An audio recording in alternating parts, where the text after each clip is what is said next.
এবার 2026 আইপিএলের জন্য কলকাতা নাইট রাইডার্স অদল বদলের মাধ্যমে 3 জন খেলোয়াড়কে বেছে নিতে চাইছে। তবে 4 জুলাই 2025 থেকে শুরু হওয়া Indian premier league IPL 2026 trading উইন্ডোতে পয়েন্ট টেবিলে অষ্টম স্থানে থাকা কলকাতা নাইট রাইডার্স তাদের কোয়াডের শূন্যস্থান পূরণ করার চেষ্টা করবে।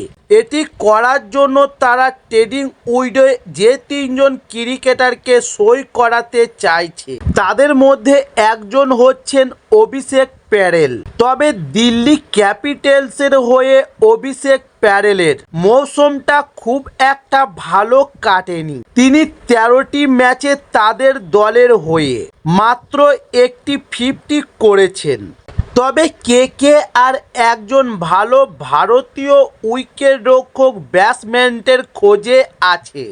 তবে অভিষেক প্যারেলের চেয়ে ভালো আর কে হতে পারে যার ইডেন গার্ডেন্সে খেলার অভিজ্ঞতা আছে এবং ইডেন গার্ডেন্স হচ্ছে কেকেআর এর হোম ভেন্যু, কারণ এটি বাংলা দলেরও হোম গ্রাউন্ড। সেখান থেকে প্যারেল তার ঘরোয়া ক্রিকেট খেলেন।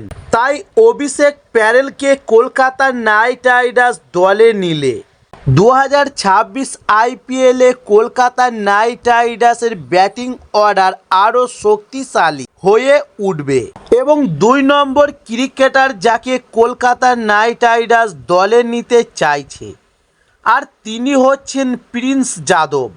তবে বিজয় হাজারে ট্রফিতে 6 ম্যাচে 11 উইকেট এবং সৈয়দ মুশতাক আলী ট্রফিতে 8 ম্যাচে 11 উইকেট, উভয় ক্ষেত্রেই দুর্দান্ত পারফরমেন্স করা দিল্লির এই পেসার 2025 সালের আইপিএলে লখনৌ সুপার জায়ান্টসের সাথে চুক্তিবদ্ধ হন।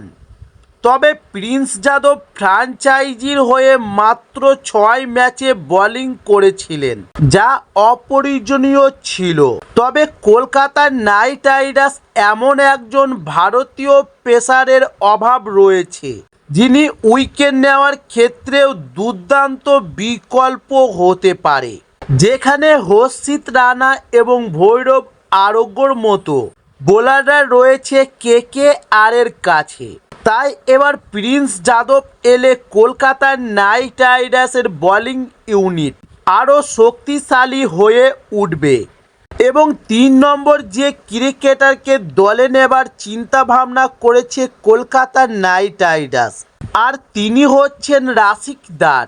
তবে রাশিকদার হলেন উইকেট শিকারের আর একজন বিকল্প, যদিও গতি এবং প্রভাবের দিক থেকে তিনি প্রিন্স যাদবের সক্ষম নন, তবুও নির্ভরতার দিক থেকে দার একজন দুর্দান্ত সম্পদ, কারণ তিনি ফিল্ডিং অনুযায়ী বল করতে পারেন এবং নাকাল বলের একজন দুর্দান্ত প্রতিভাবান।